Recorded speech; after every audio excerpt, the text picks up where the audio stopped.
country is still in shock trying to make sense of Saturday's insanity in Tucson, where Congresswoman Gabrielle Giffords is in critical condition after 22-year-old Jared Loughner opened fire at her public appearance, killing 6 people, including a 9-year-old young lady called Christina Taylor Green, and federal judge John M. Roll. And, you know, there's a lot being said because, you know, there's so many...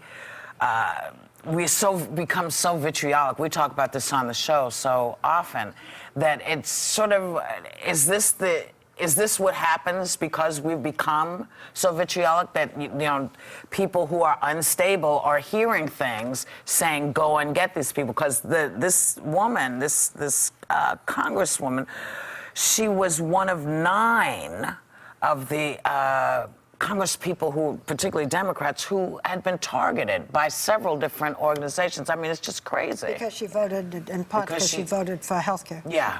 Right. There was, and you remember in the press as of late, there's been a ton of criticism over the, was it Facebook page of Sarah Palin, when she had the crosshairs over different districts, and she said something like, don't something reload or well, whatever. That's a different thing. That she had this was an ad that she had with the crosshairs about who you should vote for or not. But she also, what you're talking about is she tweeted at one point, conservatives and so on. She said, don't retreat, instead reload. I'm feeling bad for Sarah Palin because I don't think that's what she should have said, and certainly crosshairs are very scary.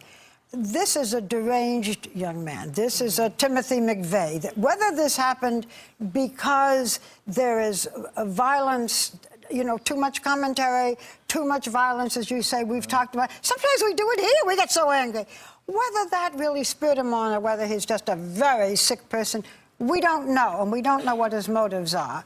And we can hope that all the vitriol calms down. But to blame Sarah Palin, as some are doing, I think is very unfair to her. She issued a statement offering her condolences and hasn't said more. But I don't think this is the time now to start finding, you should excuse me, other targets to blame. It seemed to be the first target, though. I mean, it was her, right? I mean, they seem to say, okay, this is the direct link. If you look at that map with the crosshairs, Giffords' name was on there. Yeah. And she was, I just want to point out, Sarah Palin was one of several people who put crosshairs on this young lady. Condemned the most. You know. And all of which, I mean, we talked about it here on the show. I remember saying that it seemed extreme and almost inexcusable that crosshairs would be put over everybody. And because you put a crosshair over someone or a district, then does that, in fact, if you were not the person behind the gun, are you then to blame? I mean, just the morning of the shooting, hours before, the New York Post had this as its cover.